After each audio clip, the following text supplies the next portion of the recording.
नमस्कार दोस्तों, आज अपने राष्ट्रपति भाग 2 की बात करेंगे। पहले भाग के अंतर्गत अपने राष्ट्रपति की योग्यताएं, राष्ट्रपति का निर्वाचन मंडल, राष्ट्रपति की निर्वाचन की रीत, उनकी बात कर चुके हैं। तो आज अपने राष्ट्रपति की आगे की जो बातें हैं वो करेंगे। तो देखिएगा, अपना टॉपिक पूर्व वीडियो से चल रहा था राष्ट्रपति। तो पहले वीडियो में अपने कुछ बातें कर चुके थे, कुछ बातें अपने आज के इस वीडियो में करेंगे। अब देखिए, आगे की बातों में यदि मैं लूँ तो राष्ट्रपति की सबसे पहले है पदावधि।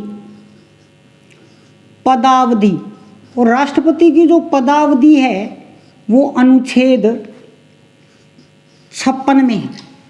अनुच्छेद 56 में है। अब देखिएगा, अनुच्छेद 56 में आपको मुख्य रूप से राष्ट्रपति की पदावधि में 4 बातों का ध्यान रखना है। 4 बातें हैं आपके पास, या मैं ये कहूँ कि 4 चीज़ों का आपने ध्यान है वो रखना है। पहली क्या? पहली बात ये रहेगी कि राष्ट्रपति पद ग्रहण करने से 5 वर्ष की अवधि तक 5 वर्ष की अवधि तक पद पर रहेगा। जिस दिन वो पद ग्रहण करता है उस दिन से लेकर 5 वर्ष की अवधि तक वो अपने पद पर रहेगा। दूसरी बात देखिएगा, यदि वो पद त्यागना चाहे तो 5 वर्ष से पूर्व, यानी कि पहले 5 वर्ष से पूर्व कभी भी, जब उसकी मर्जी हो, क्योंकि भारत का एक वो भी तो स्वतंत्र नागरिक है, जब उसकी मर्जी हो उपराष्ट्रपति को त्याग पत्र देता है। उपराष्ट्रपति को त्याग पत्र दे सकता है।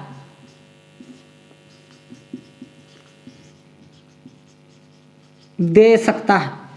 5 वर्ष से पूर्व वो कभी भी उपराष्ट्रपति को अपना त्याग पत्र दे सकता है, और उपराष्ट्रपति इस त्याग पत्र की सूचना तुरंत लोकसभा अध्यक्ष को देते हैं। देखिए, पिछले वीडियो में अपने ने निर्वाचन की रीत वो सारी बातें कर ली थी। अब राष्ट्रपति अपने पद पर आ गया है, तो अनुच्छेद 56 में ये कहा गया है कि आपने 4 बातों का ध्यान रखना है। वो जिस दिन पद ग्रहण करेगा उससे लेकर 5 साल तक रहेगा। फिर वो एक स्वतंत्र नागरिक है, तो वो कभी भी उपराष्ट्रपति को त्याग पत्र दे सकता है। तीसरी बात, यदि वो सही प्रकार से कार्य नहीं कर रहा है तो अनुच्छेद 61 में संविधान के अतिक्रमण पर महाभियोग द्वारा उसे संसद हटा सकती है। महाभियोग प्रक्रिया द्वारा हटाया जा सकता है। यदि वो संविधान का अतिक्रमण करता है, संविधान के अनुसार कार्य नहीं कर रहा है, तो उसे महाभियोग प्रक्रिया द्वारा संसद हटा सकती है।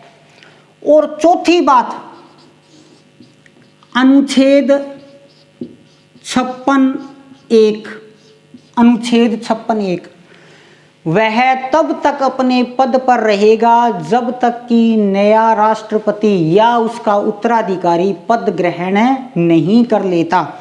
यानी कि जब तक नया राष्ट्रपति अपना पद ग्रहण नहीं करता तब तक वो अपने पद पर रहेगा। जिस दिन नया राष्ट्रपति शपथ लेता है उससे कुछ ही समय पूर्व जो राष्ट्रपति होते हैं वो अपना त्याग पत्र है वो देते हैं।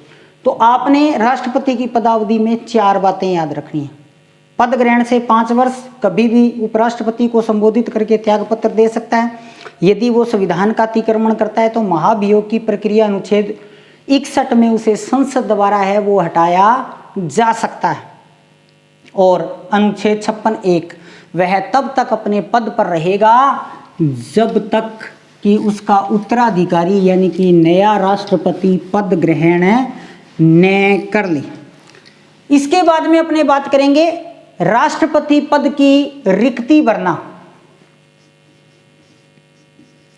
राष्ट्रपति पद की रिक्ति भरना, यानी कि राष्ट्रपति का जो पद है वो रिक्ति भरना कैसे उसकी रिक्ति है वो भरी जाती है, उन सब चीज़ों की अपनी बात करेंगे। तो ये आपको दिया गया है अनुच्छेद 62 में, अनुच्छेद 62 में। इसमें देखिएगा तीन चीजें हैं, तीन इंपॉर्टेंट चीजें हैं रिक्ति भरना अनुच्छेद 62। तीन, पहली बात तो यह है कि राष्ट्रपति की समय अवधि समाप्ति से पूर्व नए राष्ट्रपति के चुनाव करवा लेना, नए राष्ट्रपति के चुनाव करवाना। प्रेजेंट जो राष्ट्रपति है उसकी पदावधि समाप्त होने से पहले ही नए राष्ट्रपति का क्या करवा लेना, चुनाव करवा लेना, ठीक है, ताकि पहले से ही अपने को उस पद का उम्मीदवार है वो मिल चुका है। दूसरी बात देखिए,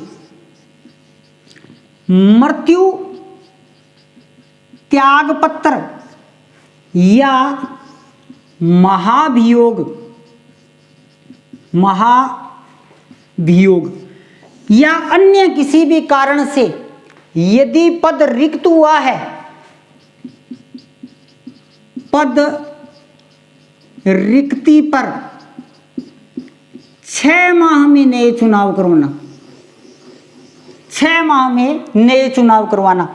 मान लीजिए प्रेजेंट राष्ट्रपति है, उनकी मृत्यु हो गई या उन्होंने त्याग पत्र दे दिया या उन्हें महाभियोग की प्रक्रिया द्वारा हटा दिया गया है, तो ऐसी स्थिति में 6 माह में चुनाव है वो करवाए जाते। एक इंपॉर्टेंट बात आपने यहाँ पे और ध्यान रखनी है, क्या कि मृत्यु त्याग पत्र या महाभियोग से जब 6 माह में नए चुनाव करवाए जाएंगे और नया राष्ट्रपति अपना पद ग्रहण करेगा तो वो 5 वर्ष पूर्ण रहेगा भी, 5 वर्ष वो आगे अपना कार्यकाल है वो 5 वर्ष का पूर्ण करेगा, शेष अवधि पूर्ण नहीं करेगा, शेष अवधि पूर्ण नहीं करेगा।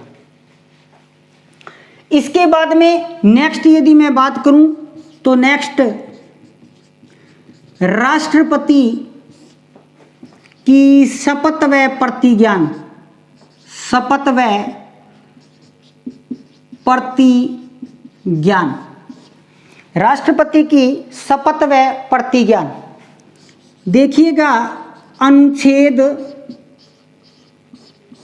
60, अनुच्छेद 60 में दिया गया है। एक बात और ध्यान रखना, राष्ट्रपति की शपथ का जो प्रारूप है वो भी कहाँ है, अनुच्छेद 60 में है।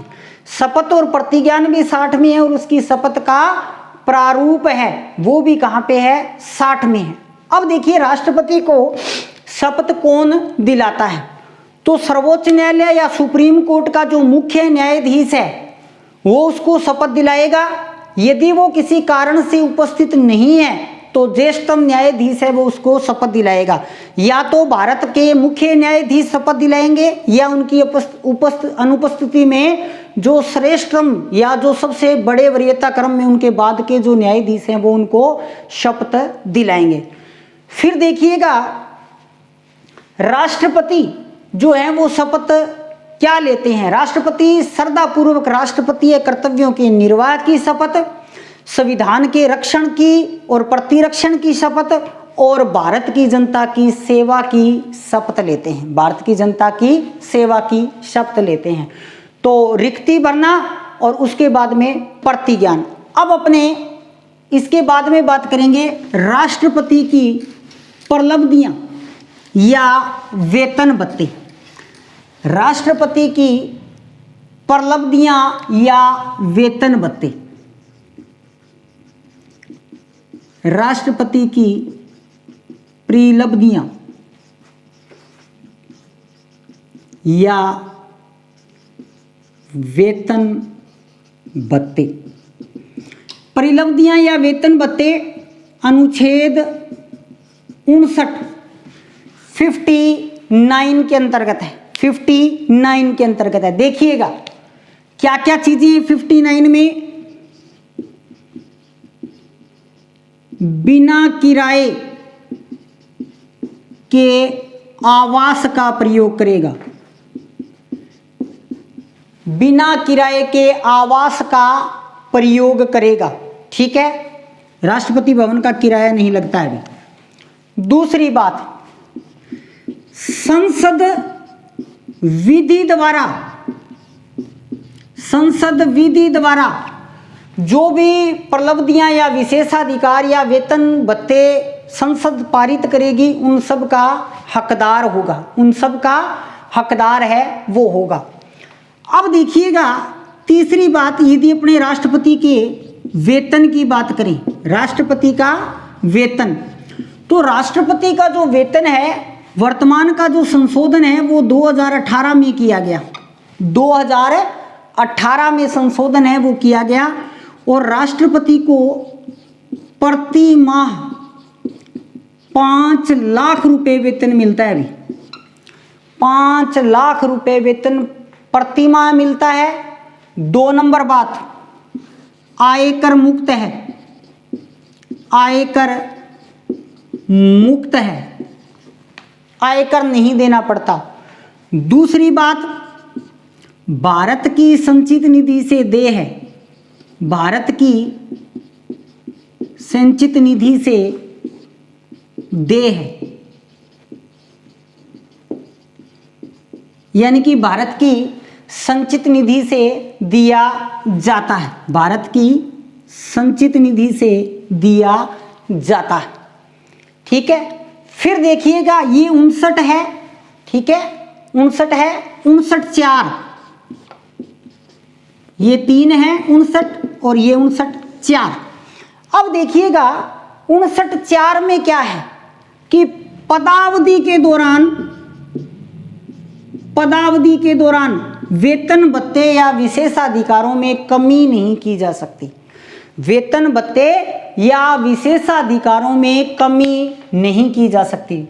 तो राष्ट्रपति को अनुच्छेद 59(3) में बिना किराए के आवास का प्रयोग करने की छूट है। संसद विधि द्वारा उसमें जो भी वेतन भत्ते या प्रलब्धियां दे उसका वो हकदार होगा। वर्तमान वेतन 2018 के संशोधन से प्रति माह 5 लाख है, आयकर मुक्त है और भारत की संचित निधि से देय है। अनुच्छेद 59(4) में कहा गया है कि पदावधि के दौरान संसद उनके वेतन भत्तों या प्रलब्धियों में किसी भी प्रकार की कमी है वो नहीं कर सकती, बढ़ोतरी कर सकती है, कमी है वो नहीं कर सकती, कमी है वो नहीं कर सकती। अब देखिए राष्ट्रपति के निर्वाचन मंडल या योग्यताएं या पदावधि उनके बाद में जो सबसे इंपॉर्टेंट टॉपिक है वो है राष्ट्रपति पर महाभियोग। राष्ट्रपति पर महाभियोग, महाभियोग की प्रक्रिया अनुच्छेद 61 में, अनुच्छेद 61 इसमें आपको इंपॉर्टेंट 5-6 बातों का ध्यान रखना पड़ेगा। सबसे पहले तो ये देखिए कि जो महाभियोग की क्रिया अनुच्छेद 61 में लगाई जाती है किस प्रकार की क्रिया है, ये अर्ध न्यायिक प्रक्रिया है, अर्ध न्यायिक प्रक्रिया है, अर्ध न्यायिक प्रक्रिया है। जैसे आ गया राष्ट्रपति पर महाभियोग की प्रक्रिया है संवैधानिक, अर्ध न्यायिक, संसदीय, इस प्रकार से 4 ऑप्शन आ गए। तो जैसे ही संवैधानिक आएगा ना अपने को ये लगेगा यार प्रक्रिया तो संवैधानिक लग रही है, नो, अर्ध न्यायिक प्रक्रिया है। दूसरी बात, किस कारण पे महाभियोग लगता है? कारण संविधान के अतिक्रमण पर, संविधान के अतिक्रमण पर। जब राष्ट्रपति संविधान के अनुसार कार्य नहीं कर रहा है तो उसके ऊपर संसद में महाभियोग लाया जाता है और संविधान के अतिक्रमण पर महाभियोग लगता है। फिर तीसरी बात करूं तो तीसरी बात के अंदर देखिए संसद के किसी भी सदन में प्रस्ताव लाया जा सकता है, संसद के किसी भी सदन में, किसी भी सदन में प्रस्ताव लाया जा सकता है, लाया जा सकता है, चाहे राज्यसभा लाए चाहे लोकसभा लाए। जो भी सदन प्रस्ताव ला रहा है वह सदन, उस सदन के 1/4 सदस्य, 1/4 सदस्य राष्ट्रपति को 14 दिन पूर्व सूचित करेंगे, 14 दिन पूर्व सूचित करेंगे।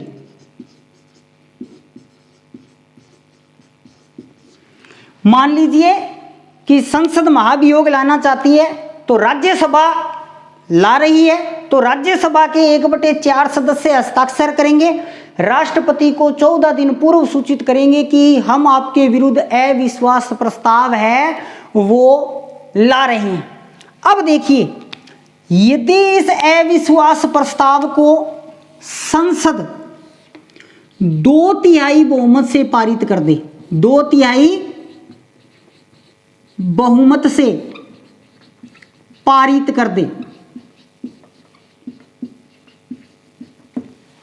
दोनों सदन, एक सदन लाएगा लेकिन संसद का मतलब दोनों सदन, यदि संसद उसे 2/3 बहुमत से पारित कर दे तो इसका परिणाम क्या होगा? इसका परिणाम होगा राष्ट्रपति को पद छोड़ना होगा, छोड़ना होगा, राष्ट्रपति को पद छोड़ना होगा। इसके बाद में राष्ट्रपति के पास कोई इलाज नहीं है।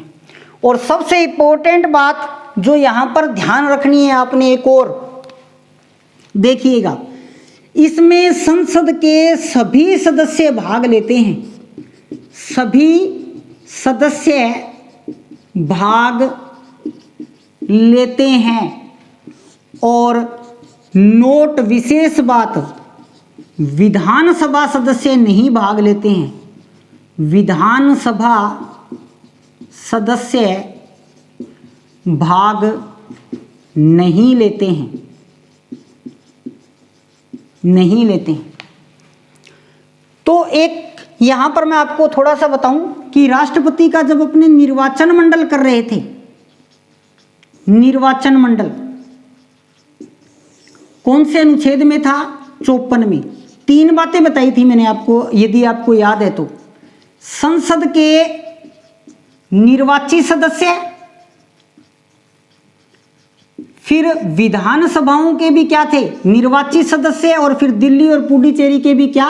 निर्वाचित सदस्य। अब देखिए, राष्ट्रपति के निर्वाचन मंडल में तो संसद और विधानसभा के केवल निर्वाचित सदस्य भाग ले रहे हैं, लेकिन राष्ट्रपति के महाभियोग में पूरी संसद भाग ले रही है, यानी कि निर्वाचित भी और मनोनीत भी संसद के, लेकिन विधानसभा के सदस्य भाग नहीं लेते हैं। तो राष्ट्रपति का निर्वाचन मंडल और राष्ट्रपति का महाभियोग में थोड़ा सा आपने ध्यान रखना है। निर्वाचन मंडल में संसद, विधानसभा और 2 केंद्र शासित प्रदेशों के केवल निर्वाचित सदस्य, जबकि राष्ट्रपति के महाभियोग में केवल संसद के सदस्य, लेकिन वो सारे सदस्य यानी कि पूरी संसद। एक बात और बताऊं, यदि यहां पर आप ध्यान रखोगे कि राष्ट्रपति का जो महाभियोग होता है, यानी कि संसद के सभी सदस्य, वही क्या होता है? वही उपराष्ट्रपति का निर्वाचन मंडल होता है, वही उपराष्ट्रपति का क्या होता है? निर्वाचन मंडल होता है, निर्वाचन मंडल। क्योंकि उपराष्ट्रपति का चुनाव भारत की संसद करती है, यानी कि उसके सारे सदस्य हैं वो मिलकर करते हैं, उसके सारे सदस्य हैं वो मिलकर करते हैं। तो देखिएगा, एक बार फिर से देख लीजिएगा, बड़ा ही इंपॉर्टेंट है। राष्ट्रपति पर महाभियोग की प्रक्रिया अनुच्छेद 61 के अंतर्गत अर्ध न्यायिक प्रक्रिया है, नहीं संवैधानिक है, नहीं और कोई है, अर्ध न्यायिक, नहीं न्यायिक है, अर्ध न्यायिक। कारण, संविधान के अतिक्रमण पर संसद के किसी भी सदन में प्रस्ताव लाया जा सकता है, राज्यसभा भी ला सकती है, लोकसभा भी ला सकती है। संसद का जो सदन प्रस्ताव ला रहा है उसके 1/4 सदस्य 14 दिन पूर्व राष्ट्रपति को सूचित करेंगे। यदि संसद प्रस्ताव को 2/3 बहुमत से पारित कर देती है तो राष्ट्रपति को अपना पद छोड़ना पड़ेगा, और इसमें संसद के सभी सदस्य भाग लेते हैं, जबकि विधानसभाओं के सदस्य भाग नहीं लेते हैं, जबकि निर्वाचन मंडल में विधानसभाओं के सदस्य भाग लेते हैं। इसके बाद में देखिएगा राष्ट्रपति के चुनाव में यदि कोई विवाद है तो क्या होता है? तो राष्ट्रपति के चुनाव में यदि कोई विवाद है वो अनुच्छेद 71 में है। चुनाव से संबंधित जो विवाद है वो अनुच्छेद 71 में है। अनुच्छेद 71 में ये कहा गया है कि यदि राष्ट्रपति के चुनाव में कोई विवाद होगा तो इसका फैसला जो है वो भारत का उच्चतम न्यायालय या सर्वोच्च न्यायालय है वो करेगा और उसका फैसला अंतिम माना जाएगा। तो मैं ये भी कह सकता हूँ कि भारत के राष्ट्रपति उपराष्ट्रपति के चुनाव में यदि कोई विवाद है तो अनुच्छेद 71 के अंदर उसका निर्णय भारत का सर्वोच्च न्यायालय करता है। भारत का सर्वोच्च न्यायालय करता है। तो ये दो भागों में राष्ट्रपति के जो मुख्य मुख्य अनुच्छेद थे वो अपने ने पढ़े। नेक्स्ट भाग के अंदर अपने बात करेंगे राष्ट्रपति की शक्तियां या अन्य बची हुई और बातों की। जय हिंद, जय भारत।